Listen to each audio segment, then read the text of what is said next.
I'm Maddie Mad Dog Forberg, and for those of you who don't know me, I am a strength coach and a 57-kilogram powerlifter on Team USA. I like that I can program into the RP Diet app what time I'll be training, and even if it's a light, heavy, moderate kind of session, and that will, differentiate the kind of macros that I'll need, and it can let me put in how long my training session is going to be. I use the RP Diet app during all seasons of powerlifting, whether I'm cutting weight, bulking up, or even right now, maintenance, keeping on the same weight that I am.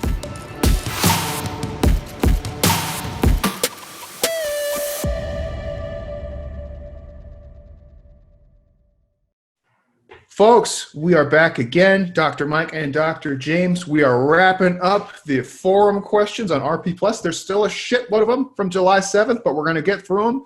And then next time, or very soon after that, we should be switching to the all YouTube format where people can upvote and don't downvote, but just upvote questions that you like. Downvoting is kind of a dick move, right? So just keep that in mind going forward. We're going to answer up through July 7th, and we're going to hopefully get through all those today, if not next time. And then we're going to be doing exclusively YouTube, folks. So welcome back. Dr. Mike, how's it going? Good, James. How are your dogs? The pupinos are good. They're sleeping right now. So it's like Fast and Furious. Like when they go down, they're just like fucking out cold for like an hour or two, and then Mel and I are trying to catch up on RP stuff, like, oh, fuck. And then they wake up and it's just pee everywhere. It's just like right now, my house is just like, I'm like a wash in a sea of pee, and I don't know what's up with Montana this time of year, but there's like an unfathomable number of flies. Oh. Like just like you go outside, it sounds like a helicopter with flies. So I got these like disposable fly traps. You fill them up with water, and it has like fly sex juice or whatever. And I just checked on the bag like a minute ago, and there's like tens of thousands of dead flies in this. I'm not exaggerating. Like these things like just fill up. It's like a bag of dead flies, and I have like 6 of them around the house, and there's still just flies everywhere. It's crazy. You should drive by into town and throw a bag of dead flies at someone's face.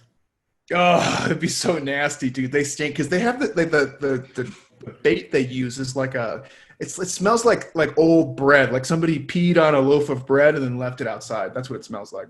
Excellent. Like wine, basically. Right. All right, let's get into it. Yeah, let's get into it. Hopefully we can, folks. I think we're going to rapid fire as many of these as we can, and so Dr. Mike usually gives a very thorough answer, and if I have anything to add, I'll chime in, and if not, we'll keep going. Yep, and this is mostly because James's internet is about to get much better, but while it's not amazing, it's wonky Chewbacca out here. All right, Daniel Hacker says, if one has no inspirations of competing in bodybuilding, do you think there's any use in considering the BMI chart as a means for one to cap one's massing phases? Maybe not even getting above a BMI of 30, which in the first case, which is the first table in the obese category. I suppose it may not matter, likely whatever top-end weight one gets into a mass one will be held for a month or two before coming back down. But I'm curious, maybe having some sort of predetermined cutoff is a good idea from a health standpoint long-term. For what it's worth, that would roughly translate to a 5'11 guy never going above 215, a 5'9 guy never going above 200, and a 6'2 guy never going above 230. If health is your number one concern, then yes, absolutely. It is 30 is not necessarily the cutoff. But something, the higher you go, the worse off it is. I would say that considering body fat is much better. Like you shouldn't be walking around with no abs. As soon as your massing phase clears,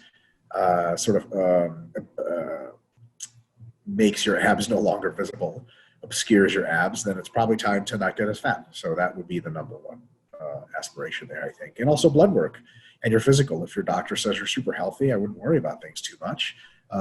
And if you're drug-free especially, that's really not possible to get ultra big to the point of degrading your health unless you get ultra fat. So don't get fat is really the big thing, because BMI is cool, but sometimes people have really awesome frames and they can carry a ton of muscle and get pretty heavy, but still be very, very healthy. So I wouldn't cut myself off just like that. James? Yeah, I agree. See, the thing with BMI doesn't tell you anything useful outside of just some like very vague numbers, whereas like even just roughly assessing your own body fat in the mirror, in my opinion, is probably more useful for your purposes, Daniel. Yep. For mid-stage intermediates, onward training once a day, Is it typical they would need to start specializing because their time constraint relative to their volume requirement? Yes, absolutely. I think I'm at the stage because my workouts after microcycles 1 and 2 take around 2 hours. As I inch closer to weeks 4 and 5, on paper sometimes looks like a video game and how much volume for one session is planned. Yes, absolutely that's the case. I've actually just recorded some YouTube lectures that are going to be coming out on sort of when to choose specialization phases. And fundamentally, I think a lot of people, even in the early intermediate phase, need to specialize. Like if you train 4 times a week, and also recorded another video, or sorry, made a presentation or record a video soon about how long to train in the gym, like what's too long of a time.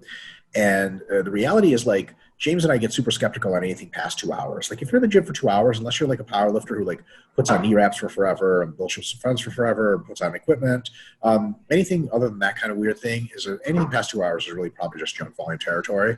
So if you are training for 4 times a week or whatever, pretty soon it's just not going to be the greatest idea in the world. So prioritization phases, even if it's like one mesocycle I push lower body a little harder, one mesocycle I push upper body a bit harder, even if it's that simple, is probably a good idea to start doing. And the easiest way to figure out when it's a good idea is, are you getting into a situation where a moderate fraction of your training is starting to feel junky? That is to say that the muscle is not the limiting factor anymore. Systemic fatigue is a limiting factor. If you can really say that's the case for the last half hour of your training, gee, you got a really good argument for taking a lot of your stuff to maintenance volume and then putting half of the body or whatever, 2/3 of the body into MEV, MRV, running that for a few months and then switching. James?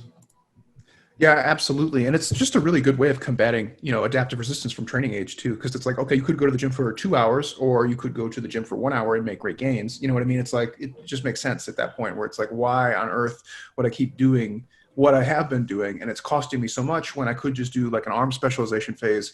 My arms grow, everything else stays the same. And it takes half the amount of time or effort. Like, it makes perfect sense. Yep. How do you know when it's appropriate during one's maintenance phase to reduce the weights on actually loaded exercises versus treating the maintenance phase like a watered down strength phase? It's only reserved for is that only reserved for exotically strong folks, which I guess is still subjective? Related, how necessary is increasing loads and exercise during maintenance phase, i.e. that 75 to 85% range? Is a dealer's choice to do or not to do some sort of something to be gained from doing that versus just training everything in moderate loading ranges instead? My guess, so it's actually of almost identical question.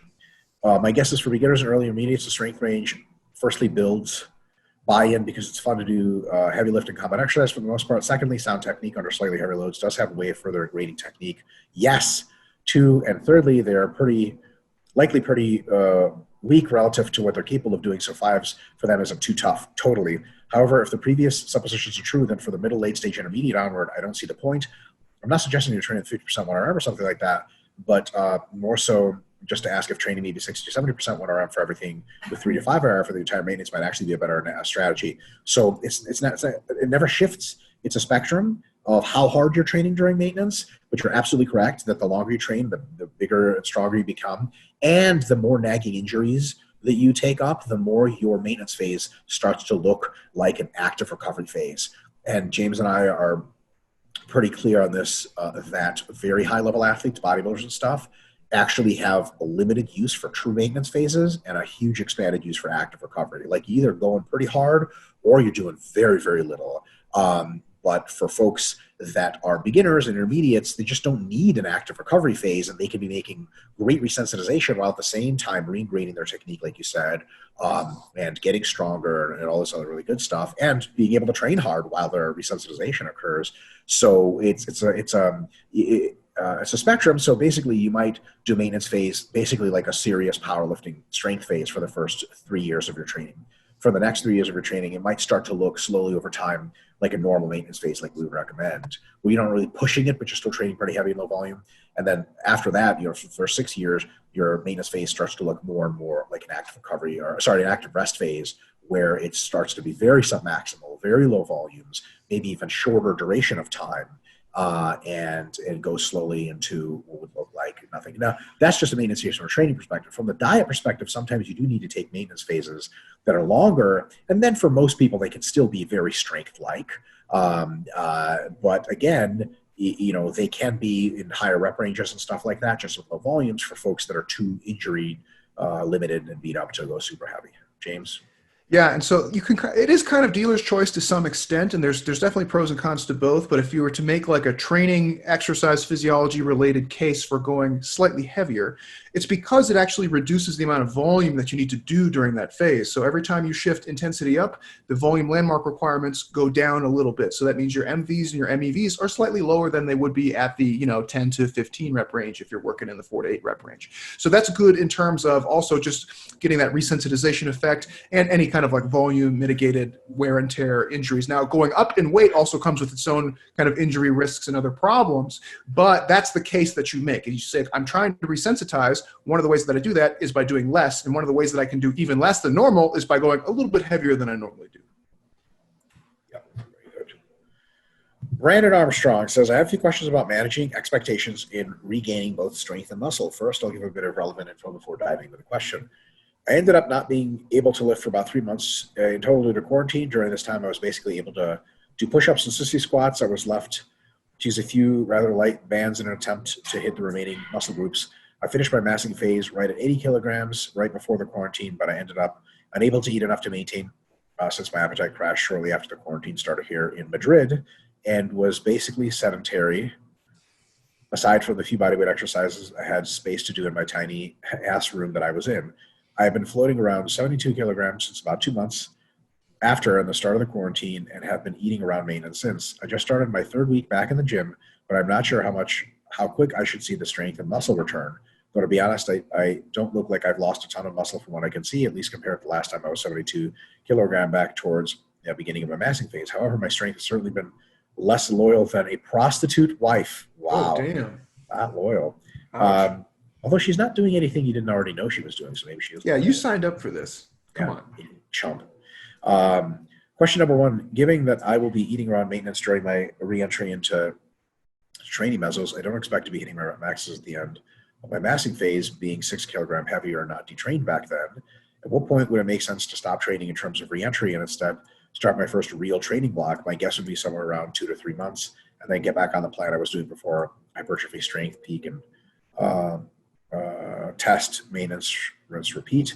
However, I'm not sure what criteria should I use to transition from training for becoming untrained to real training. Is it just waiting X amount of months, or maybe being back at similar strength levels to when I was at that weight? If the latter, how long will this reasonably take? So there's actually no waiting at all. What you do is you slowly increase the amount of load you have on the bar, slowly increase the amount of volume you're doing, very, very slowly, gingerly, taking plenty of deloads to recondition your body. And, as your work capacity goes up, as your soreness levels go down, you can, keep going and going and going and adding weight and adding sets. And of course, recycling the volume when needed. And then at some point, you're just going to be performing at a level very close to what you were before. And then your training is by definition going to be very close to what it was before. That's it. So, there's no restarting a mesocycle you left off of because you finished a mesocycle. You had one planned. You're going to do the exact one planned, but you're going to do one very, very similar to it. But a couple of mesos in between now and then, you're just going to be doing incrementally harder stuff. James? Yeah, and so this is just classic auto-regulation, right? You have a new MEV, you have a new MAV, MRV, all of those things shifted down as a result, and you're just going to train to those things. And after there's no predetermined amount of time, you're going to train, and at some point they're going to shift kind of back up to what you were roughly doing. And once you're kind of doing what would have been a prototypical meso for you, you're pretty much ready for real training. That's really it. It's just an auto-regulation kind of thing. Question 2, depending on the answer to question 1, I guess you said 2. When do I finally transition to real training? Should, as a person who trains in powerlifting oriented manner, start with a strength phase to top me up at my strength levels to get them as close as possible back to where they were before the quarantine, taking into account bodyweight differences before? Or should I start my next hypertrophy phase and get back to massing? Will it matter if I start a massing phase at a relatively weaker state than my previous 72 kilogram self? That's almost not going to happen. You're going to be stronger than your previous 72. Or will the end of the strength phase follow the hypertrophy phase, make it more or less a wash compared to trying to reach my former strength levels of 72 before massing in that strength phase? I wouldn't worry about former levels at all. You just have to do a series of essentially strength-ish volume phases. And so you're going to start with basically essentially peaking volumes, but in the sort of 5 to 10 rep range. And then you're going to get into strength volumes, but in the 5 to 10 rep range. And then your third meso is going to be hypertrophy volumes in the 5 to 10 rep range. And all of a sudden, you're going to be like super fucking jacked. You probably have regained some weight because your appetite will be back, and you'll be somewhere between 72 and 80. and you're going to be in a really, really good spot. And then you would just do a strength phase after that. So don't worry about reestablishing past strength levels. That stuff comes automatically. Just train hard again. But what's hard for you now is going to be really easy compared to what it was. So slowly work back in there, doing mostly sets of 5 to 10. But be really, really easy in that volume, really, really low reps in reserve, high reps in reserve, far from failure, and then slowly, incrementally put more load on the bar. And as your body recovers and adapts, add a few sets here and there, and then you'll be totally fine. So your body will let you know, it'll be clearly apparent when you're back to your old usual self. And here's the real kicker, right? This is almost like a philosophical, like a tautology. Like, you'll know when you're back to your former self. And also, the training it's going to take to get you back there is going to start to look real similar to what your training was before. Like, so you'll be like, okay, I'm doing very much now all the volume I used to and all the weight that I used to. And hey, I'm back where I used to. What do I do now? The shit that you used to. That's it. But if like you're getting really sore and really fatigued and really great gains from way less volume and way less weight, then clearly that's what you should be doing. So there's no like rush to get somewhere. It's just let your body get stronger until it gets there. Yeah, legend Kant. Norse. All right, next question, and the last one from Brandon Armstrong is unrelated question. So, is there a point along the gains curve when working through your volume landmarks that the amount of gains you get versus the fatigue it builds to achieve those gains as you get closer to MRV? If there is, okay, why is it that is not recommended to work that point of inflection rather than the MRV? Why would it not be better to work to MAV or maybe slightly above it and then deload and start another cycle? Wouldn't say over the course of 16 weeks. I'll get to that, James. Yeah, okay. Don't you worry. I got you, fam. I got you, fam. Wouldn't say over the course of 16 weeks the proportionally less amount of gains you get training at MRV versus training close to MAV end up reducing the absolute amount of gains. I don't disagree with what I've read and heard from you guys so far. I'm more asking to help me better understand the why behind why it works the way it does in the case of training only up to MAV before a deload. I imagine this has more of a place in, say, an athlete that has been physically taxing endeavors and is training for those concurrently, such as running, cycling, MMA, football, just to keep them from risking taking their body too much to one area when they need a minimum of freshness, like in another practice. So the thing is about MAV is MRV is very objectively easy to define. MAV is objectively very difficult to define. It also changes very consistently over time. And so you think like, okay, volume is a U-shaped curve. It's only volume and hypertrophy is a U-shaped curve. It's only a U-shaped curve on snapshot studies. So we give these people 5 sets, we give these people 10 sets, we give these people 15 sets, and it goes like that, right? But that 15 sets means they do 15 sets every single fucking week, and their results not that great because they're beyond MRV half the fucking time that they're doing that. Or their 10 sets is great, but they could have probably done better working through a range of that. And so, and this is something that's going to be in the hypertrophy book. We're taking the U-shaped curve, and then we're applying a couple of transformations to it that normally are applied to it. And then we're going to take it through all of how it changes through every single microcycle. The TLDR of that is the following. Your MEV is here. The curve actually looks like this. There's very little peak. You get great growth throughout your cycle. And then it goes like that because your MRV is right there. You just can't train between your peak MAV and MRV for any length of time that's notable, longer than a week or 2 at most. Why? Because if you're pushing your relative intensities as hard as you should be, that is getting close to failure, and you're adding volume, your cumulative fatigue is going to be, it's exponential. Cumulative fatigue is exponential. So by the time you get to the between theoretical, even if it was a U-shaped curve, MAV and MRV, the amount of fatigue you're carrying with every single session in this side, it's not some shit you spend months in. It's some shit you spend weeks in. So think about it this way. If you just use the average literature for hypertrophy, the per session averages here are the intermediates get their best gains between 3 sets per session and roughly 8 sets per session, with 8 actually being the best. And then 9, 10, 11, 12 is slightly less gains than or it's the same as 6, 7, 8, right? But with more volume. So someone could say you should never really do 9, 10, 11, 12 sets consistently because you could just stop there, deload, and then come back and just work back up the curve again. That's totally true. The thing is, if you start at 3 or 4 sets per session and you get to 8 sets per muscle group per session slowly, by the way, you're getting closer to failure every time. Who the fuck can train for weeks between 8 sets and 12 sets per set? Are you fucking kidding me? 8 sets, if you start at it, you get over the initial DOMs and shit like that, maybe you can go 9, 10, 11, 12. But like if you get to 8, having started at 4, holy shit, you're just not hanging in there for, remember the average accumulation phase based on the way we do things at RP, which may not be the best way, is 4 to 8 weeks. And if you properly start at your minimum effective volume and auto-regulate up, there's just not going to be much time spent training close to at MRV because the fatigue there is fucking insane. You won't sustain it in very, very short terms. When you hit your peak MAV for the cycle, your MRV arrives real shortly thereafter, real shortly. And it's not something you have to worry about. In our view, it's something theoretically you should absolutely be concerned with, and folks like Eric Helms and others have been concerned that you could be training in the other end of that U-shaped curve. That's if you start with a certain volume and stay there. But if you accumulate volumes and make the relative intensities harder like we do as you go, you're just not going to be at MRV for very long. Good news is maybe you're between MAV and MRV for like a week or week and a half or something. That is long enough, vetted by the literature, to function as an excellent functional overreach. And then you make all those gains back and more on the deload, and voila. So it's an excellent theoretical conception and a great concern, but in our view, with proper accumulating difficulty of training, you'd MAV peak of the curve. First of all, the curve is much flatter, something we talked about in the volume landmarks books or book. Your MAV is real close to your MAV when you start a cycle. So it's the curve looks like this. It's not like that. Curve looks like this anyway, but when you get close to the peak MAV is soon after. Remember, your fatigue is going like that the entire time. MRV comes quick. It drops off quick on you. It's not something that you can like be like, yeah, I'm doing 15 sets a session today. I'm not getting as great a gains as I was, but I'm still hacking it. Like that just doesn't happen, because who the fuck can survive that in a fatigue accumulatory sense, not just a one-off. Like a one-off, yeah, you can do 15 or you can do 20 sets and be fine. But if you've already done 5 weeks of 5 and then 6 and then 7 and 8 sets, you're just not going to be able to hang in there long enough. James? Yeah, really good. And I really enjoyed that question. So 2 points. One's kind of just to reiterate what Dr. Mike said. So it's a good idea, right? It's a very conceptually, it's a good idea. Like, why not just train at MAV? Shouldn't that buy you more time?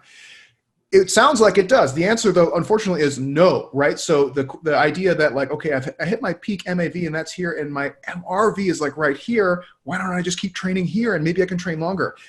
In theory, it sounds great. In reality, it doesn't work, because the fatigue that you've been accumulating the whole time just catches up with you at that point. Either way, right? So the point in this case being, you might as well go to MRV, might as well go to the point of maximal inflection, because you're going to have to stop either way. So you might as well get the highest magnitude of gains.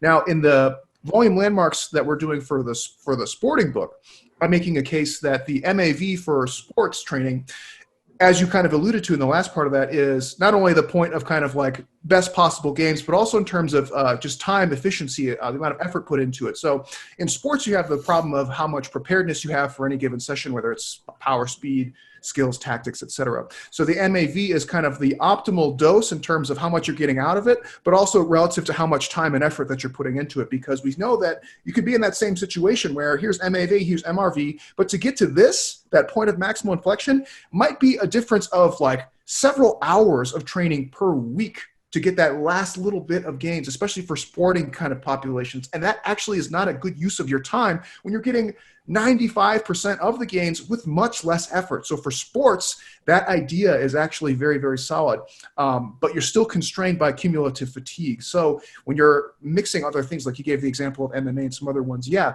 it might be better just to end some of your mesocycles at MAV for many of those things, because you have a lot of things that you're juggling at the same time. So I enjoyed your question. For bodybuilding, though, we still recommend going all the way to MRV, because you're going to have to deload either way. Might as well get the most gains that you can.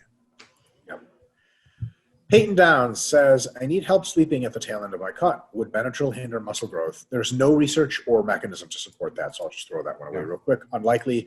I've taken Benadryl and similar drugs for a long time. I used to live with James, and I take antihistamines because his cat I'm allergic to, and it didn't seem to affect shit, and there's no reason you would think it would. Is there any sleep aids that y'all can recommend that won't affect recovery or growth? Yeah, Benadryl's one of them, and usually like cetirizine, hydrochloride, and all those other ones are, any antihistamine almost certainly won't affect muscle growth and will make you drowsy through the day, but it sure as hell put your ass to sleep at night. So. Yeah, and any like over the counter, like there's what's that called, like the Z-Quil kind of stuff. That's all fine and good. Yep. Yeah. Diphenhydramine and shit. As James always says, ZMA, like it won't put you to sleep, but when you're asleep, it'll keep you there, and it's really deep sleep. So, And guys, it will give you a fucking giant boner. You'll wake up in the oh, middle sweet. of the night, just like, what is going on? Yeah, and if you live in the United Kingdom where this is legal and you have thousands of dollars, pharmaceutical grade growth hormone. Holy shit, you'll sleep like you never slept before. JK, but seriously. All right. P.S. Melatonin doesn't help me stay asleep, so that is an option. Yeah, cool. Melatonin is one of those things that it doesn't dependably work for everyone. I mean, nothing does, but James, correct me if I'm wrong, melatonin has like, for some people, it just works great. For some people, like for your wife, Mel, it works amazing. For you, it works like pretty good. And for some people, it's just like, like, am I really even taking anything? Like, Yeah, and like a lot of the problems you get with melatonin is that a lot of it has basically expired. Most of the stuff you get over the counter, like half of it is already expired, so it's effectively inactive. So it's very hit or miss. All right. First actual question, I guess. That one doesn't have a question. Number one, my push day is before my pull day, and when I incorporate push-ups, they make my lats sore for my pull day. If I put my pull day before push, I'll be working my recovering lat muscles. If I put my pull day before my push day, I'll be working my recovering lat muscles. When I go do push-ups, what do I do? Fix your push-ups. Fix your push-ups is one of them. Your lats shouldn't be getting sore from push-ups, so maybe you can try pushing up on a slight decline or incline. That might help. And sometimes things get sore, cross over. It's not a huge deal, especially if it's a little soreness. Whatever is more important to you, I would put first. So you want high performance to be the leader. So if pushing is really important, put it first. And if you're doing your pulling with slightly sore lats, that's okay, and vice versa. But fundamentally, I think you can pick some better exercises that don't do a lot of overlap, and that way you do a sort of a better job managing all those and clicking them together. So seriously though, kidding aside, think about tuning up the SFR for your push-ups. You really shouldn't be feeling like lat soreness from push-ups. And like some people would argue like, oh, you get your lats sore from bench. It's like, yeah, it's because you're squeezing your lats too hard, dummy. Yeah, you shouldn't be getting sore lats. Yeah. Number two, I give blowjobs once a week, twice, blowjob job. I do Brazilian Jiu-Jitsu once a week. I shouldn't do BJJ when my upper body is sore to not get in the way of recovery, yet doing it right after an upper body pull session would be like doing cardio after legs and push out all the metabolites. Yes, I've watched the BJJ and lifting video. Then you know that the answer is it depends on what you're prioritizing. If you're prioritizing lifting, you have to do your lifting before your jiu-jitsu, and you have to split them by as much time as possible. So that's the really correct answer. If you prioritize jiu-jitsu a whole lot, then you should do it before lifting and then do lifting later, but split it by as much time as possible. Although you have to be really, really high level in jiu-jitsu to prioritize in such a way as to not lift first. Lifting before jiu-jitsu in the day is usually better because jiu-jitsu leaves you so fucked up that you can't lift. But lifting almost never leaves you so fucked up that you can't do jiu-jitsu. And if you're a little bit less explosive, a little bit less strong, a little bit less endurance, you're still just as coordinated after lifting, especially 6 hours later. You're just not as strong and explosive as you could be, which is fine because most jiu-jitsu should be technical anyway. Once you get into your peaking phase for a jiu-jitsu competition, then your lifting can occur after jiu-jitsu and or be so minimal in volume and intensity and difficulty and frequency that it really just doesn't interfere at all. And then you can get your mojo going. But honestly, if you want to be big and strong and be really good at jiu-jitsu, you should almost always lift before you do jiu-jitsu, not after.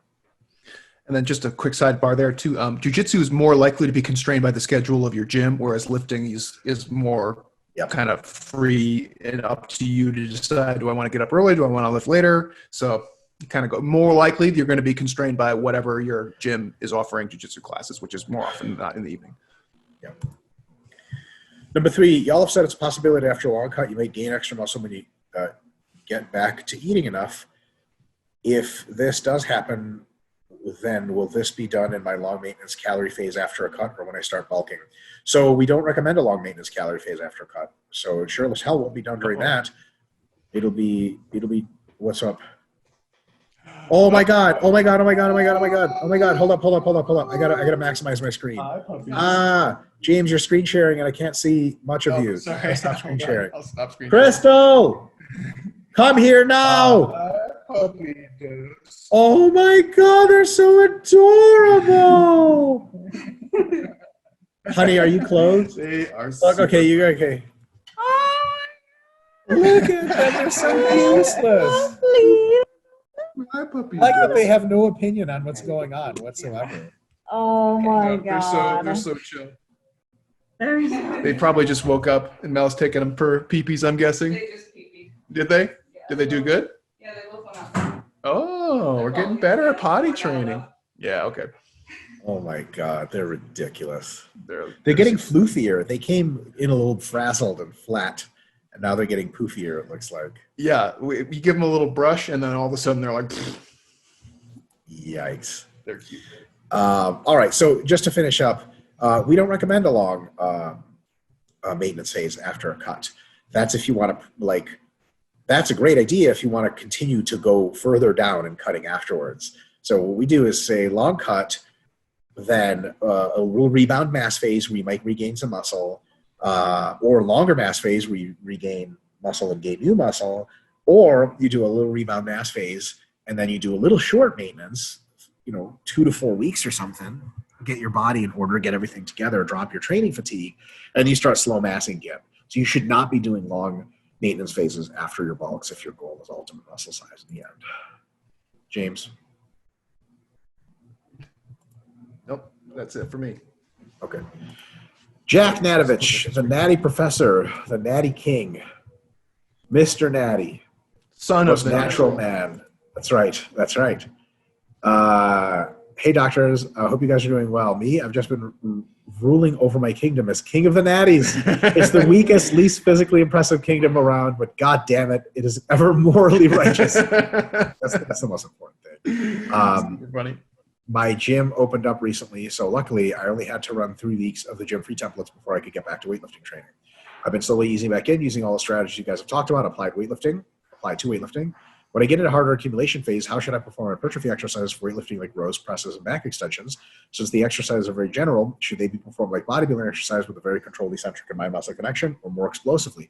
I imagine it's closer to the former. This is a general exercise, and the purpose is to build muscle. But what do I know? I'm now a doctor of sport physiology. Thanks in advance. Really, I think there's a bit of leeway there, but we would prefer to see exercises performed as is to their specificity. So if I'm having a weightlifter do hack squats to build up their quads without beating up their back too much, it's going to be a bodybuilding hack squat because the purpose is hypertrophy of the quads. Later, when it's strength, when it's front squats, it's going to be like a powerlifter would do them, like control, slow, rigid, but with some oomph. And then later, when it's, drop snatches or something, it's going to be super hyper explosive because that's what weightlifting is about. For when weightlifters do hypertrophy movements, fundamentally, maximum intent to move is good, but always eccentric control, pauses, so on and so forth. James? Yeah, and that's one of those funny kind of things where it's it makes sense to do the maximal, movement effort, but at the same time, that's not how you operate during weightlifting, right? You're not going to be trying to explosively row up during weightlifting either. So there is a very good justification you can make during a hypertrophy phase to train a little bit more similarly to bodybuilding for those accessory movements, just because you're not going to be actively using them in that way. And in some cases, trying to move really fast can either really reduce the load that you can use, reduce the mind-muscle connection that you can use, or just kind of over-rely on momentum instead of actually contracting the muscle throughout the full range of motion. So you're just kind of whipping it up and then not actually controlling it. So I would say there's room for both. But for the kind of non-weightlifting movements like the rowing and stuff like that, I would say train it more like a bodybuilder than a weightlifter. And for other things, train it more do what Dr. Mike already said. Yep.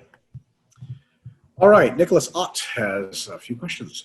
Says, hey, docs, I'd like to have your opinion on Russian scientific literature. Russians dominated sport for about 40 years. They put a ton of money into a really deep integrated model of performance with talent detection, collaboration of all the best sports scientists. A lot of them anyway. In-depth sports studies for coaches and dominated the sports scene with a pretty poor genetic pool compared to the U.S. population, where you find a ton of diversity. I wouldn't say it's a pretty poor genetic pool, but in some sports, it's poorer than what the U.S. had, the lack of West African genes in distance. In sprinting was, something really anytime the Soviet Union won a sprint event, it was just a mar on the U.S. reputation because when you have West African and ancestry folks, you're not supposed to be losing sprinting events. So yeah, in some cases, you're absolutely right. Doesn't look good on them. It just looks bad on us. Yeah, 100%. Like, really, guys, what are we doing here? Like, shit, Damn it. Yeah, like, and then to illustrate that point, like Jamaica and the Bahamas win like an inordinate number of gold medals, and their Olympic programs are tiny, and they have like 2 million people per island. Like, how the fuck are they doing that? Well, the answer is like it's super West African genes. So all right, so my question is, number one, how much would you attribute that success to their drug use? It seems difficult to me not to think that USA weren't trying their best to win this war with drug use on the capitalist side as well. So the thing is about the capitalist side is there was no capitalist side. The United States did not have a government coordinated program. So like you say the capitalist side of the Cold War in true, like in the war is that the U.S. government was in charge of getting private contracts for various weapons and tactics and so on and so forth. And because free markets just produce value better, they made better planes and satellites and computer chips and everything, and fucking won the Cold War on just sheer intimidation of like, because the Soviets had their own studies of like simulated conflicts, and at some point in the late 1970s, they're like, we're losing every single one of these. Like the U.S. just has better hardware, better training, better everything, and we just can't do this. And the glasnost with Gorbachev towards the end, he was just like, hey, let's cut all this shit out. Let's be friends here. But the thing is, the United States Olympic program, there is no such thing. It's just a completely private entity. The government was never behind it. There was never a ton of money behind it. Each sport was really just kind of siloed in on its own. USA Track and Field didn't talk to weightlifting or didn't talk to anything else. There was no capitalist-driven drug program. So like if a capitalist economy decided to have a state-sponsored doping program, you'd be seeing people that were 8 feet tall weighing 500 pounds in like a matter of 10 years. It was just like boom, like capitalist countries make, have you ever seen a Soviet cell phone? No. Okay. Like, what does a cell phone from South Korea look like? Like magical thing that's your friend and works on no batteries at all and uses the sun. Crazy shit, right? So you'd see the same thing with drug development, but that never really occurred in the United States. However, American athletes did use drugs, and they tried their best to use drugs. Was it as regimented and advanced as Soviet use? No. So how much would I sort of say drugs mattered in the Soviet advantage? Significantly, probably like 30%, but that leaves another 70% of like other shit, right? So drugs were definitely a big role. Mostly like using them properly was a big thing, but not the entire thing as some people would like to have you believe. James, anything to add to that? Yeah, and like the drug use is the merit of drug use is going to vary by different sports. I would be of the opinion that so most people think of drugs and like, okay, the strength power sports, like, okay, well, they're just more jacked, right? And yeah, that's the obvious answer in many cases, but I would actually make a case that the drug use in skill-based sports and tactic-based sports is probably even more of a benefit just because you get more frequent exposures to skill practice and tactics and stuff like that, which I think, take a sport like MMA, for example. It's no wonder these guys use fucking anabolics because they have so many different skills and tactics that they're rehearsing at any given time. So the more that they can recover, the more exposures they can actually get, and the better their motor learning and is going to be in the long term, where you have some of these situations where you're not actually having to go up to higher brain centers anymore to think them through. You actually become pre-anticipatory responses in many cases. That, I think, is probably the hugest benefit. And that's going to be different across a wide variety of sports. So obviously there's kind of like the typical like aggression, strength, power, all of that stuff, sure. But in my opinion, for those sports where there's like that really big skill component and that can only be improved by just more practice and more exposures and higher intensity exposures, that's where the big benefit of the Soviet drug program could have been. Yeah, so it's all over really. Number two, how would you rate their sports sciences? Is it possible that given their immense financial resources and the access to top athletes during the years in a row when they made discoveries in science advanced further than what we're discovering right now with the limited access we have to top athletes? Most of the research is done on students and sedentary people. So Russian sports science, a lot of it's still not been translated, was actually done on a lot of very, very good athletes. So, and they could test very long-term things like phase potentiation. They could do proper tests because they had athletes for years, different developmental programs, so on and so forth. Now, it wasn't pure research science because it was true sports science in the sense that number one job is to make the athletes as good as possible, but play with a couple variables that you can, as long as you're making sort of like your good faith guesses as to you don't know which one is going to do better. So like you can't test real big theoretical things like is lifting heavy or light going to make them stronger? Like, it's heavy, so just shut up and go heavy. But how heavy is something they had some control over at various points. So the number one thing is win. right? So they weren't doing as much deep science to the training process as would have been ideal if it was purely a scientific venture, because sometimes it's just like, let's just get to the point and do this and get this victory. But they were doing some, and yeah, it was pretty advanced. I think most Western science has caught up now, but some applied stuff for advanced athletes, particularly like volume load manipulations they figured out work the best, are still out of reach for modern science because they do use undergraduates. Like, for example, like, why do they do undulating loads in such a way that you only get 2 hard exposures per week, where hypothetically people heal enough for 4? Well, good athletes don't heal for 4. Good athletes heal for 2. So they need 2 hard exposures, 2 easy exposures. And that stuff is vetted in the Soviet literature very, very well. Whereas in the American literature, it exists, but the literature says no, 4 is totally fine. So you just have like some American literature saying like central nervous system fatigue is not a factor in repeated lift performance day to day to day. Yeah, and undergraduates that are learning how to lift at the same time, that they do not accumulate nervous system fatigue. Weightlifters that can pull 400 kilos from the ground accumulated a shitload of central nervous system fatigue, and there's just no study studying that currently. So some of those are really, really good to take from that literature. It's too bad too, because it's like it was one of the few things they almost privatized early on, right? You had a bunch of amazing coaches and sports scientists who were doing research in like the 50s, 60s, 70s, 80s, and it wasn't for the greater good of society. It was for, we're trying to make the best athletes that we can. And then the USA and other Western nations picked up on all that stuff, and they said, oh yeah, we can do that a lot better, by the way, check this out. So it's too bad, because it's one of those things where like they definitely initiated a lot of that big sports science push, and they did it not to put the knowledge out in the world and say, hey, look, check this out. They said, no, we're doing it like in a almost privatized sense. Like, we're doing it for our athletes so they can win, not for the greater good in science. And it's too bad, because you almost would wish that they would have gone all the way, but it kind of came full circle in a odd twist of irony. Sure. Number 3, scientists like Dr. Silyanov talked a lot about hyperplasia, training for the slow twitch fibers, and non-glycolytic training. What are your thoughts on those ideas? For him, lactate accumulation destroys mitochondria and are detrimental to endurance. And the alactic aerobic sport like combat and field sports, make fucking stupid.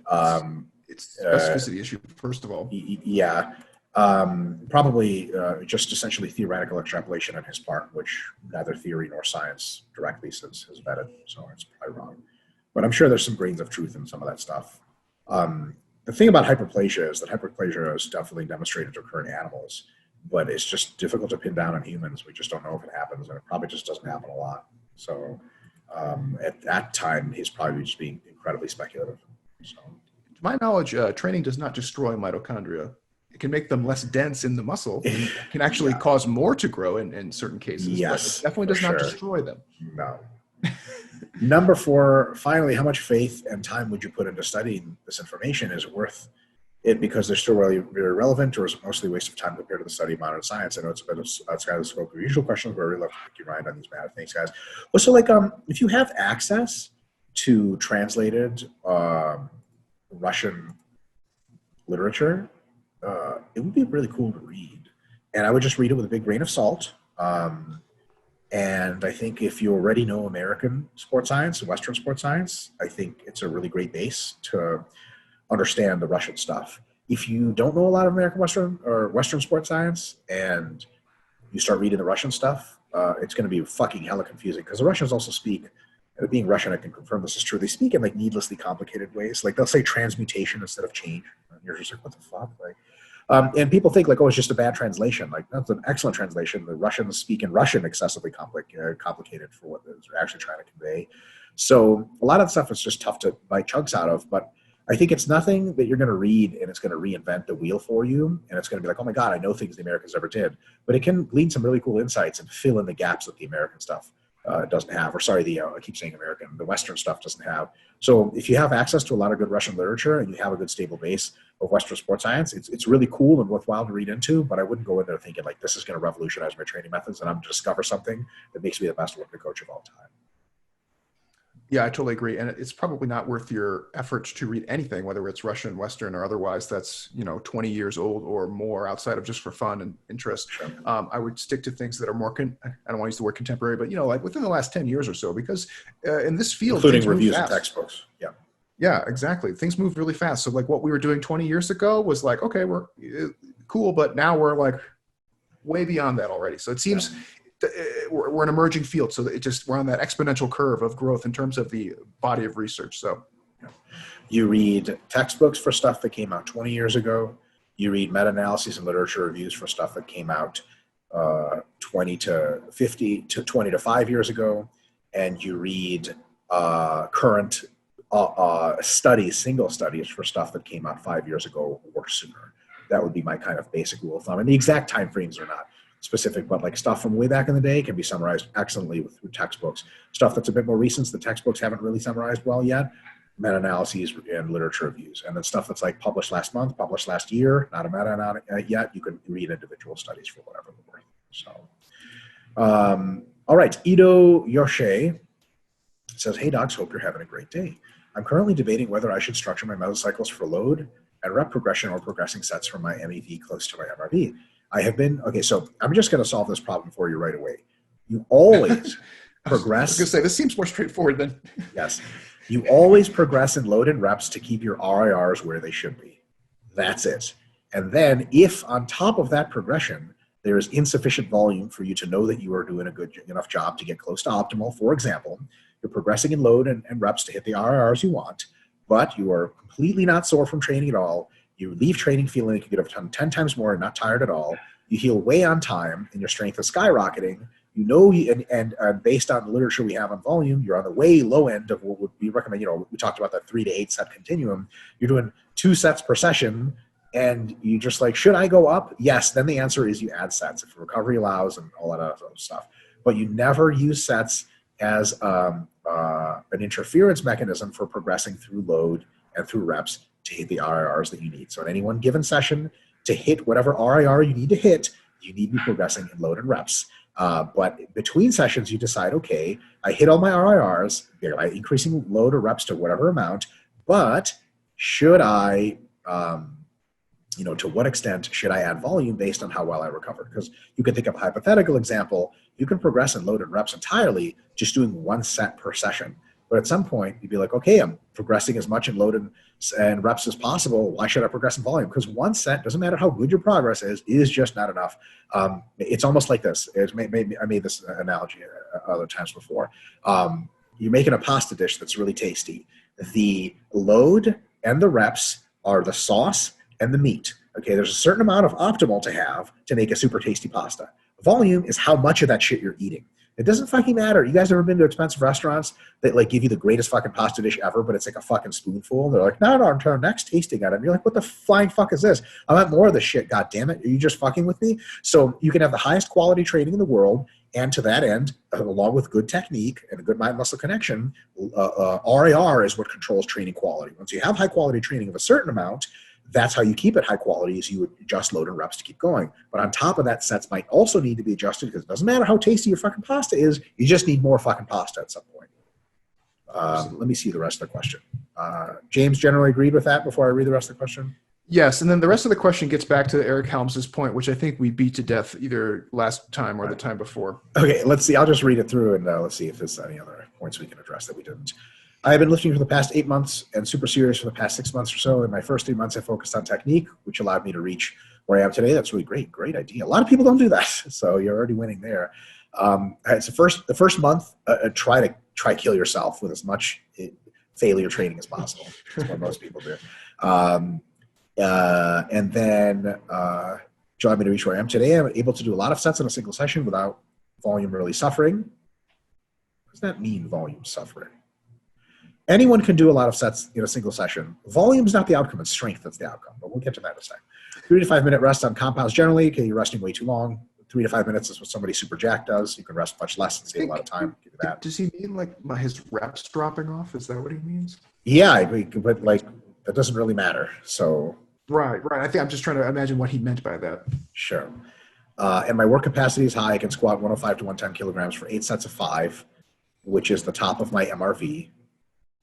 I start from about 4 sets on compounds on strength, 5 reps, and I progress them through the meso to 8 on the compounds and 2/3 on the isos. If it's not like training, which I only increase the squat, what do you guys think should be the way of progression? I feel like Eric Helms has made clear that doing more sets is getting you better at doing more sets. Okay, that like it does that too, but we could critique Eric's position at that lifting more weight only makes you look better at lifting more weight and doesn't actually get you jacked. Same critique. Doing more reps make you do more reps. So that's not exactly a critique. Like doing more sets up to a point gets you more and more hypertrophy. Eric's very well aware of that. Could be detrimental towards the end of a meso. We actually covered that earlier. We talked about the U-shaped curve and the fact that MAV and MRV are really, really close together when you're accumulating. So what we want you to do is this. Make sure every single time that you train, you're training at the RIR target you set, which should start at something like 3 at the beginning of your meso, and either descend by 1 every week or by descend by 1 every other week. So it's like week 1, 3 RIR. Week 2 can be 2 RIR and then 1 RIR and 0 RIR, so it's 4-week meso, or anywhere in between that and week 1 and 2 or 3 RIR. Weeks 3 and 4 are 2 RIR. Weeks 5 and 6 are 1 RIR, and the last 2 weeks are really close to failure or something like that. Like anywhere between those is totally fine, and you will have to modulate the load and the reps accordingly to hit those. But as you do that modulation, if that is not enough volume or too much volume based on how your performance is going, based on how you're recovering, based on how sore you're getting, then you add volume as needed to make sure you're getting enough. So you got to flavor the pasta and put on the right amount of meat, but then you also have to choose how much of that shit you're going to eat. So it's 2 separate questions. They interfere with each other only at the extremes.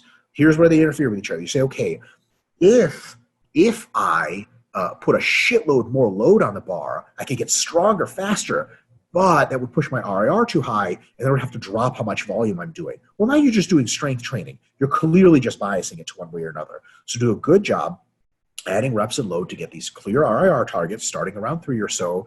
And as you do that, let your volume auto-regulate appropriately. That's it. So.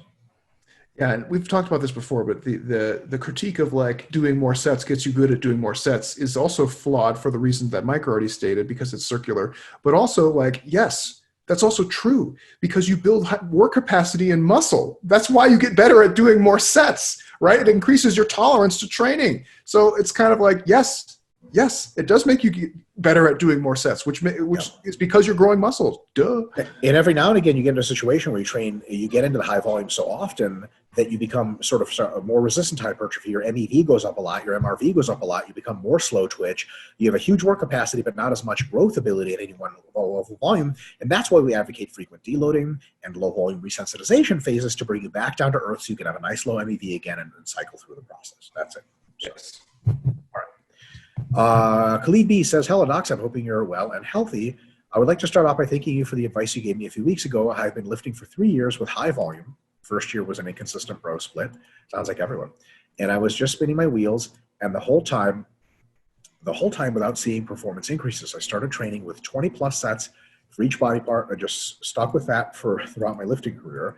And even after I started RP training, I would start somewhere closer to 15 sets and go up to 25 sets. My performance wasn't decreasing, so I didn't think it was an issue. After Mike's advice and after hiring my coach who was advising me to do the same, I lowered my volume dramatically to about half what I do, and I'm now making great progress. My performance is increasing a lot more now than what it did after deloading from high volume. I think I'm one of the ones Dr. Mike says who have the best adaptive responses in a low fatigue state. I'm now doing a 4-day upper-lower split with only 10 weekly sets for chest, 12 for back, 9 for shoulders, 6 for biceps, 6 for thighs, and 20 for legs. Thanks again for the advice. Yeah, and a lot of that comes from James's stuff. What he got me onto is the James Hoffman skeptical eyebrow of like, if you tell us you're doing 25 sets a week for back all the time, like, are you really though? And even if you are doing that, maybe you just essentially, like the Eric Helms critique is valid here, where over multiple mesos, you just tried to train yourself to train a lot, and you succeeded at that by converting your fiber type to more slow twitch and excellent work capacity, but you're now like kind of the endurance version of what you're supposed to be, a jack person. And that's not good. So we always say, like, you increase from MEV to MRV each cycle. That doesn't mean you have to go up between cycles all the time. And a lot of times your MEV is roughly the same when you come back down to it. So it's good to go through it again. So it's one of those things that I think James and I originally coined the MRV concept to try to get people to not train more than the MRV. And then the next best thing happened, which is everyone tried to cluster up to their MRV. They're like, okay, so MRV is the best. And over is bad, I got that, but I'm just going to try to get my MRV as high as possible. Really, that's not the right answer. You actually want to get your MEV as low as possible and have as much productive traversion from your MEV to your MRV as you can. So there's no bonus points. Yes, and that's why SFR is the great equalizer in this case, because the goal is not necessarily to just do more sets. The goal is to reach your MRV with as few sets as possible as needed to get there, right? A, it's less work for you, and B, it also maintains some of your adaptive resistance over time, which is great, or at the very least saves you a lot of time. So like people take the MRV idea and they just say like, well, and kind of Eric Helms line, it's like, yeah, it just makes you good at doing, 30 sets per week. Well, it's like, well, we're not saying that you should be doing 30 sets per week, but you're saying you still should be using high SFR exercises, right? If you can do 30 sets per week, but get less of a response than doing 12 sets per week, why on earth would you do 30? It doesn't make sense. We want you to do as little as possible to still go from MEV to MRV. And that's why the SFR concept is like kind of a nice link between some of those ideas. 100%. All right. Now we have some questions. Number one, read somewhere that mixing strength and hypertrophy in the same session is not good as it sends a mixed adaptive signal to the body. Is this true? Yes. If someone is not an elite powerlifter or bodybuilder and wants to focus on both strength and size, for instance, starting with heavy compounds at 5 reps and then moving on to volume that's in the 10 to 15 reps, would that not be effective? So actually, first of all, I have a video on strength versus, go ahead, James. I'm not trying to be a dickhead right now, but James is about to be a dick. I believe you have asked us this question roughly 6 times in various shapes and forms. Like, this is literally the same question, and we're going to give you the same answer that we always give you, my man, Khalid, unless I'm missing something here. Khalid, YouTube, Renaissance Periodization, size versus strength training or whatever, strength versus size training. It's a video. It's got like, it's got like a shitload of, it's got like 140,000 views now or something like that. It super blew up. That video is me answering every single one of those trade-off questions in depth. And I actually have a docket of future videos that I will be filming. And one of them, which will come months from now, is what does it mean to say something is effective? How come this works? You say, well, Ronnie Coleman never did this. How come he still got big? There's a difference between effective and optimal. A lot of things can be effective. Like you go to a restaurant, they give you a dry piece of bread and a fucking can of tuna. You will be fed and you will no longer be hungry. It is the best restaurant experience you could have had. No, fuck. So, are you going to be okay doing this? Of course. But if you want to get optimal results, then there are better ways to do it, such as phase potentiation. Check out that video. Bless you, James. Bless you again, my sweet child. Thank you. Number 2, how big of a role do genetics play in building size? Huge. If we assume 2 individuals do the same training and dieting, would you say the one with better genetics would gain double the amount, or is it more like 30 to 50% more? It depends a lot how you measure it, because it's just a total weight, is it total muscle? It depends on what you mean by good and bad genetics. So I will say this, genetics is second only to time spent training and dieting. So if someone has really, really great genetics and they never spend any time training or dieting, or they do it real sporadically, they're going to get outgrown by a person with pretty poor genetics that just spends years doing it. However, if a person has good genetics and they spend just diligence doing something basic like eating well and enough food and training well, then they're going to get crazy, crazy results. Genetics outperforms the details of a program like by an order of magnitude. It's like 10 times more important. So when you see a big guy at the gym, you can assume 2 things about him that are almost certainly true. He's been training and eating a while, and he has pretty good genetics. 1 or 2 of those has to be true in some fraction, sometimes both, often both. If you see a big guy in the gym and you assume the quality of a program has to be really high, that accounts for maybe 10% of his muscle size difference between what he would have had if he never trained, which is to say, if someone has 100 pounds more muscle than they're supposed to, Rolly Winkler type motherfucker, if Rolly Winkler weighs 300 versus 290, that 10 pounds can be attributed to the quality of his training, the detail of his training. But it's just time under training and time under genetics, and we file drugs into the same drawer as genetics. Like drugs essentially have the effect of boosting your genetics. So genetics / drugs in one column, time spent training and eating in another, and then training detail is a tiny, tiny fraction.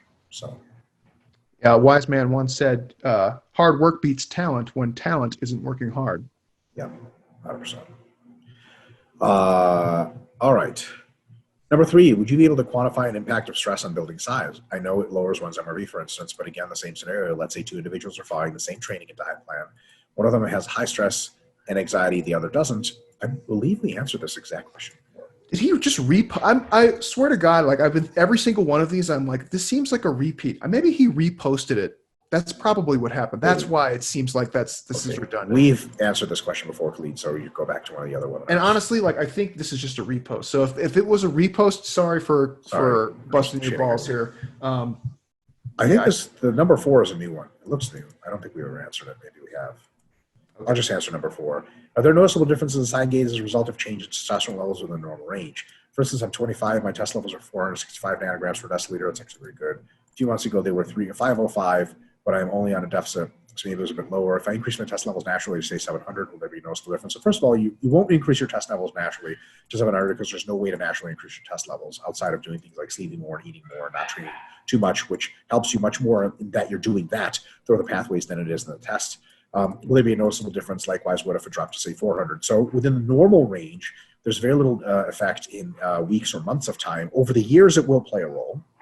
But again, it'll be like 5 or 10 extra pounds of muscle that you gain through your career between 400 and 700 nanograms per deciliter.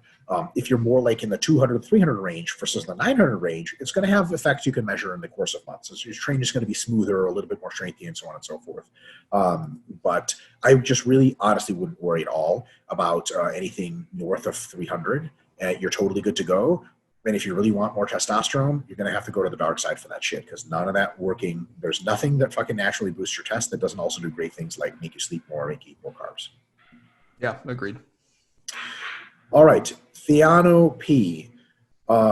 Dear Mike and James, the gyms in the UK have yet to open, so I wanted to feedback on hypertrophy from a home back, rear, side delts meso I designed using your central guide hypertrophy hub. I am putting a special emphasis on upper back, shoulder training for hypertrophy. So I do back/rear/side delts 3 times per week. Sounds good. Complemented by 1 chest front delts, bias traps, and 2x glute days. Okay, so you know your chest is at maintenance volume, just so you know that. And so are your biceps, triceps, and traps. At home, I have a lat pull-down machine, pull-up bar, and adjustable dumbbell. Light ones, 8 kilogram each that are combined to 1 16 kilogram dumbbell, and a 15 kilogram empty barbell. Here it goes. Start with meso with 5 sets as I go increase reps and or sets. Session 1, heavier sets of 8 to 10 reps for rows and pull downs, mid-rep range for side delts movements. And then it's 5 sets of dumbbell single arm rows for horizontal pull. I chose single arm dumbbell rows instead of dumbbell high bent rows that I use in later sessions of the week because I need to combine the plates. Yeah, makes sense for it to be heavy enough. 5 sets of lat pull downs, vertical pull, 5 sets of dumbbell side laterals, 5 sets of dumbbell face pulls. Session 2 is lighter. And it's lat pull downs, dumbbell high rows, pull-ups going to failure. So here's an instant critique. Why the fuck are you doing pull downs before you do pull-ups? That seems backwards. You can use, like, one thing that I've done with my clients for people who aren't particularly gifted at pull-ups is you can use pull-ups as a main movement and then use pull downs as like down sets, more or less. Yeah, but the pull-ups after the pull downs seems interesting. I would flip the pull-ups and pull downs, and you can, at least through just holding the weight between your legs, you can put weights on them. Session 3, even lighter than that, a mid-range for pull down. Okay. Dumbbell high bent rows, lat pull downs for vertical pull, dumbbell side laterals, dumbbell face pulls. So I would, looks good. Mind muscle connection and pump are good, and recovery is good between sessions. I recover about 1 day before the next session. Is this the best in terms of bang for a buck for upper back, shoulder, hypertrophy? I don't know about the best, but it seems really good.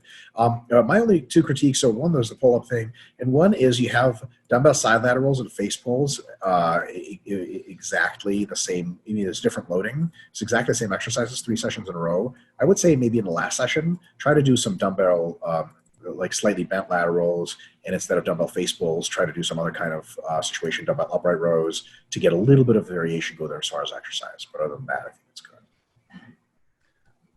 Yeah, I largely agree with Dr. Mike. The only thing I'm considering is, like, if you're starting at 5 and then auto-regulating from there, you're immediately going to start running into the problem of probably needing to add exercise variations because you're kind of already flirting with that, like 5s. It's not a hard limit, but it's definitely approaching an upper limit of what is reasonable per exercise. Granted, like, you don't have like maybe the best gym situation, so you naturally have to raise up the sets to get a good MEV stimulus. But you're going to be flirting with that problem. So you might consider, for any movements where you're going to be going up to like 8, 9, 10 sets, you might consider trying to find another movement in there early on. Different grips on pull-ups and stuff. That's a really great idea. Different grips on pull-downs, different shoulder movements. Yeah. All right, James, let's do this last one for this session, and then we'll get the rest after. Wrap it up later. Sounds great. Yeah. So Benjamin K. Hi, beloved friends. Apologies for the length of these questions. I wanted to make sure I was clear. No worries at all. Protein sources. In a recent Q&A episode, Dr. Mike and Mel both said you shouldn't get most of your protein from protein powders. I think they may have recommended no more than 25%. What is the reason for this? It's just because of wanting a diet to contain a variety of micronutrients and adequate fiber, which should be harder but not impossible. Recent Q&A episode, Dr. Mike and Mel. Mel and I were on a Q&A episode together. Just maybe keep in mind this is backlogged, so this might have been like 3 or 4 weeks ago. And I think Mel just popped in because we were talking, and she just. I remember her chiming in not that long ago. Yeah, that's right. Yeah, so it might have been like a while. If protein powders were the primary source, or is there some actual problem with having too much protein from powdered sources? For context, I'm a vegetarian and have 4 meals a day, 3 of them supplemented by whey isolate. Protein powder as a meal itself doesn't have a decent protein source, but it gets sufficient micronutrients and fiber. If you get sufficient micronutrients and fiber, I think you're totally fine having supplemental sources all the time, especially a high quality source like whey. I think it's totally fine, and you can have tons and tons of supplements. We just recommend people have mostly whole foods because it's good for satiation and getting it for all the nutrients. But if you're getting nutrients everywhere else and you don't have a satiation problem, I think you can have tons of supplements if you want. We have to be very careful how we answer that question, though, for most people, because people say, "What's the most supplements I can have?" And then the other question is, that one is, you can have lots and very few whole foods if you check the boxes. But the similar question that sounds like the same question to too many people is, what should my diet look like by default? And by default, for a variety of reasons, it should be mostly whole foods. But if that's not realistic for you, it doesn't have to be. We just don't want to say by default, you should be having mostly shakes, because then people will have mostly shakes and think that's the only way to get jacked, which people have done before. I've seen. It's fucking insane. Yeah, I think the good thing on that one is 2 things, actually. Is one, like Mike already said, the satiety factor. Like if you're starving all the fucking time, you're probably doing too many shakes at that point. And number 2, if you're having just really frequent diarrhea, that's a very common problem. If you have a lot of whey shakes, people have diarrhea. So if you find yourself having a lot of liquid poo, time for some more solid food. Powerlifting periodization. In bodybuilding / physique, when training for hypertrophy, is it best practice for volume to increase over the course of the mesocycle, but also over the course of the block, with the last meso having the higher MEV and MRV than the first meso in the block? Yes. Presumably. Yeah. To complement this, would you shift the emphasis towards lighter weights as the block progressed, as would be less fatiguing and having more exercise in the 20 to 30 rep range than you did in the first meso and having less in the 5 to 10? Probably wouldn't have less in the 5 to 10, but when you add the volume, it would be more from the 10 to 20 and 20 to 30. So same amount of the 5 to 10, but when you add, it adds more to the light bars. Would you do things differently in a hypertrophy block for powerlifting? This is going to be followed by a strength block. Absolutely. You would run a lot of that in reverse. I'm concerned that if the majority of the work at the end of hypertrophy block for powerlifting is in the higher 8 to 12 range, this will still leave you in a less ideal state to switch to 6 reps. Absolutely. Yep. Completely correct. But increasing weights across the hypertrophy block would make it harder to increase volume. So the thing is, you're in powerlifting, you're not just trying to increase volume for no good goddamn reason. You're not trying to just get hypertrophy. You're trying to get very, very functionally convertible hypertrophy, which means in powerlifting, you increase volume in an autoregulated way, but in the context of what you have to have for specificity. So you have to increase weights across the hypertrophy block. And yes, it will make it harder to increase volume, but that's okay because you have to increase weights across the hypertrophy block for you to stay sport specific and make that transition easy, right? So you're not trying to be a bodybuilder, you're trying to be a powerlifter. You get as much hypertrophy as you can get in the context of that powerlifting. Then he says, but increasing weights across the hypertrophy block would make it harder to increase volume, and following more traditional linear periodization approach of increasing weights and decreasing volume across the block would counter the goal of block hypertrophy. You don't want to increase weights and decrease volumes.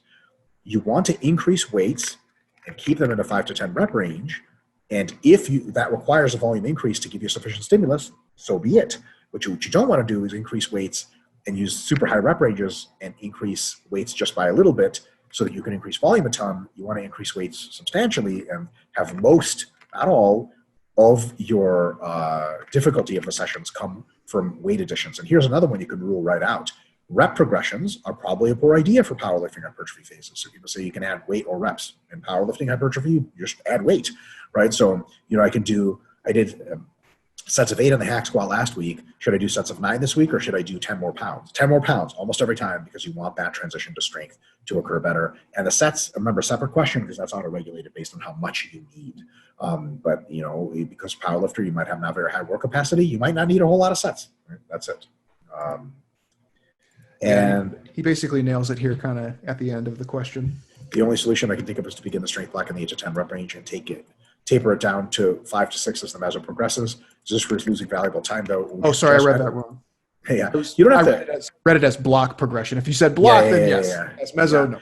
In the meso, you just stay in the same rep range, but you definitely don't increase reps. And block to block to block, I think honestly, I like to keep it simpler. I like to say, if you have hypertrophy blocks for powerlifters, they should just be in the 5 to 10 rep range. And then the last block is in the 5 to 10 rep range, just like the first block was, except you're lifting way heavier weights, slightly more volume, or slightly more sets. And then you start your strength block, which starts at sets of like 6. So, but you've been doing 5 to 10, so there's even some overlap. So you're good to go. I don't think you need to do your hypertrophy blocks at like sets of 8 to 10, and then another meso as sets of 6 to 8, and then another meso of 5 to 6, or 7 to 8 and 5 to 6. I don't think that needs to happen.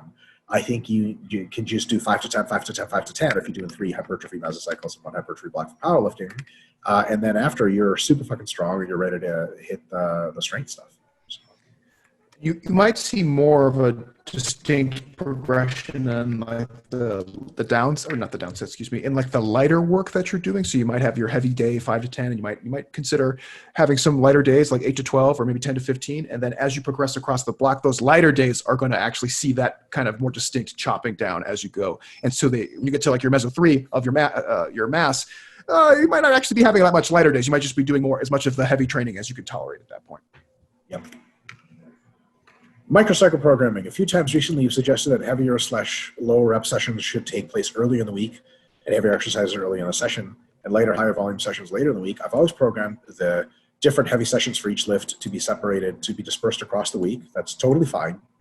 We were not recommending in the week. We meant per muscle group, by the way, so you're still doing things correctly.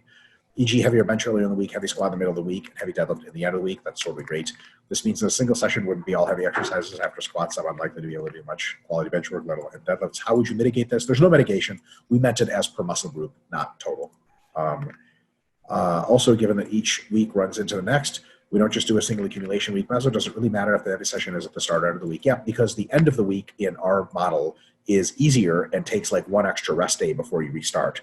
So basically, each week is going to be slightly asymmetrical. There's going to be a harder beginning and an easier end. And we want you to do your harder, heavier work in the beginning and then less towards the end. So you can have all your muscles evenly distributed. So here's an example of that. Let's say you do squat, bench, and deadlift. Oh, this is not hypertrophy training. Squat, bench, and deadlift Monday, Wednesday, Friday. You can absolutely do that and then do the lighter versions of them around different times.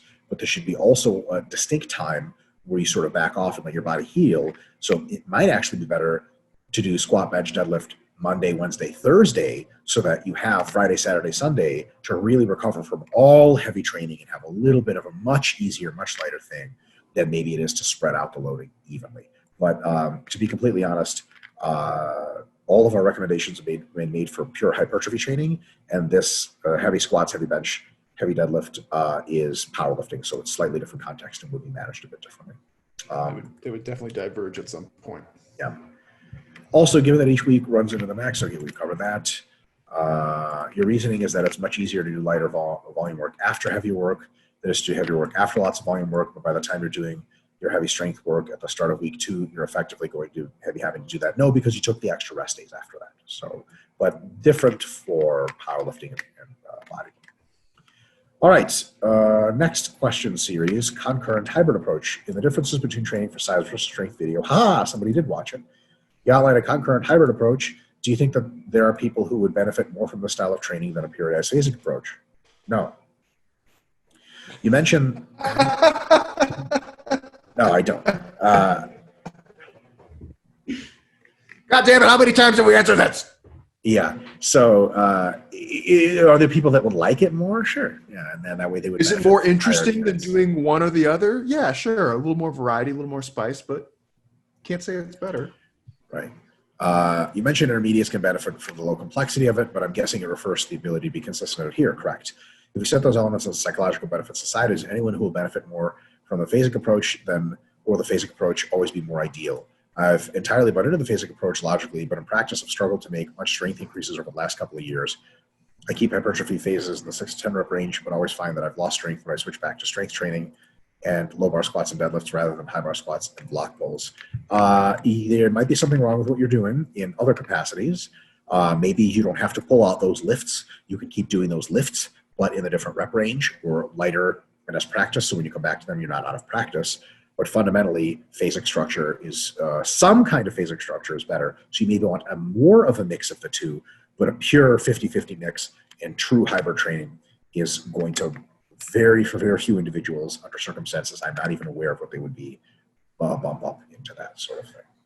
Also keep in mind, like the movements you're using for your strength training are just as much a skill and contextual as anything else, right? So imagine like instead of switching to low bar squats and your competition style deadlift, you actually just kept the same exercises you were doing and trained them now at a heavier rep range. Do you think the problem would still be there? Probably not. It takes a little while to recalibrate some of those movements if you haven't done for a while. I can say low bar squats for sure. It takes people a good 1 to 2 mesos of low bar squatting to get into a good groove, just on the technique and proprioceptive, the feel of it alone, before they can really start expressing that strength that they've really been building up over months and months. So what you might be doing is like having a really productive block of hypertrophy, and then you're getting kind of your like recalibration period in the first 1 or 2 mesos of strength, and you're kind of feeling down and shitty about it. But the reality is it's like, yeah, that's normal. And like Mike said, sometimes it's good if you're a strength person to keep some of those movements in your back pocket and maintain the technique so that you don't have those really rough transition periods, because it might take you 2 mesos of low bar squatting to really get back into a good groove. And your perception of that will be like, oh, this was a wash. I can't believe how much I suck. And the reality is it's like, no, you just needed more time under the bar doing low bar squats. Yeah, 100%. So some of that is actually expected. Number 2, would you approach phasic dieting when using concurrent hybrid approach? How would you approach phasic dieting? It's obviously not going to be ideal when massing or cutting, as you will be presenting the biggest hypertrophic stimulus possible, though hopefully still decent. It seems it can be quite wasteful when at maintenance, as you don't need any hypertrophy work. I realize this is no longer purely concurrent. Would you perhaps suggest moving to a purely strength 3 to 6 rep range block when eating at maintenance, or would the higher rep and slightly higher volume sessions at the concurrent training be good to keep for something else like core capacity? When you're not trying to mitigate muscle loss, or when you're not trying to actively gain muscle, the best use of your time is to become neurologically stronger. So I think you answered your own question there, where no, it is not ideal to train with higher and lower volumes at the same time while in maintenance, because it's just not clear what that really accomplishes. Now the work capacity stuff is thing. People gain muscle in maintenance all the time, all the way through their intermediate years. It's just not much. But I think you're just answering their questions as like, don't do the fucking phase, don't do the hybrid approach, and you'll have very clear understanding of what to do for what phases. All right, number 3. Sorry, go ahead, James.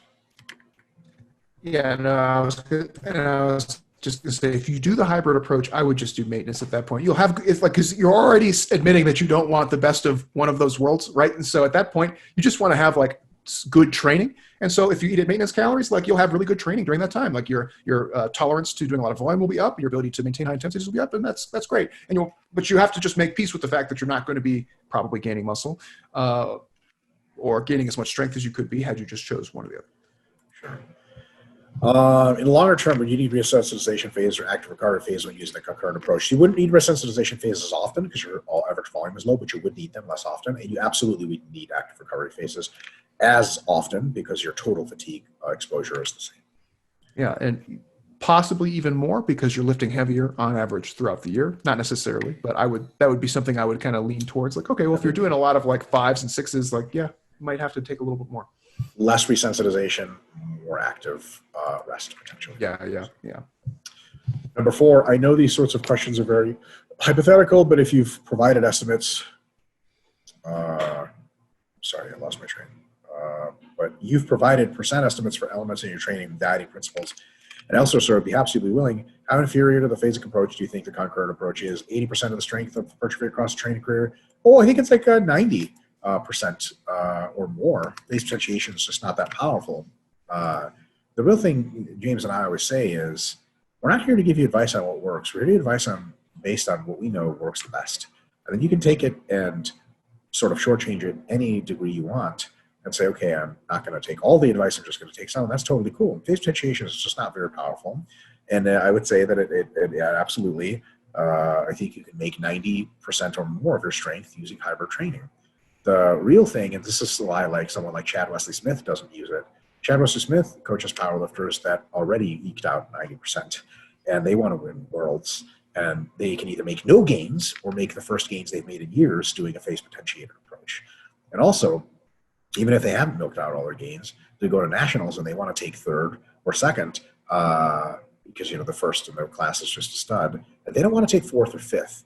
And they're not going to do hybrid training because that'll get them fourth or fifth. And that's still really, really good. But 5 kilos here, 10 kilos there in your total, while in the grand scheme is not even 10% of your total. It makes a fucking difference. So you don't have to do any of these things. Look, like James and I aren't going to lie to you. If you do hybrid training, you'll be big as fucking strong shit. You're going to look fucking great. You're going to fucking have a happy life of being a fucking animal. But the question is, do you want to be an animal that takes third, or you want to be an animal that takes first? The difference between those two is really, really small. You look at someone like, Eric, like let's say Eric Lillibridge, or what the fuck is that young guy? Larry Wheels, or a bunch of these guys, super top guys at the 242s or whatever. Andrew Herbert comes to mind. Herbie the Love Bug on Instagram. He seems like a really cool guy. Kevin Oak, these guys, they're all competing. They're slightly different weight classes, but they're all competing to be like the strongest 275, 308, 242s. Do any of them look to you like not strong, not super jacked people? Of course, they're all fucking animals, right? But like some of those guys, and none of the ones I don't think I mentioned, but some of those guys and the guys nipping at their heels that are right there in the mix, some of them do more phasic style training, some of them do more hybrid style training, and the guys doing more hybrid stuff on theory alone are just giving up a little bit. So it's one of those guys that you go to a really competitive meet and you see like he's jacked like monsters, huge traps and huge backs, and you're like, man, that guy looks amazing. Like he's going to win, right? Like actually he took third because the competition is really, really tight here. And you're like, wow, but he's still so cool. I would love to be like him and pull 800 and people tell me that's weak because the guy in my weight class pulled 880 to win. But that's the thing is if you want to pull 880, maybe you do phasic model. If you want to pull 830 and take second place and still have a hot girlfriend and a cool big truck and huge pecs, then you're the fucking man. Props to you. Just how far are you willing to go and what are you willing to trade off?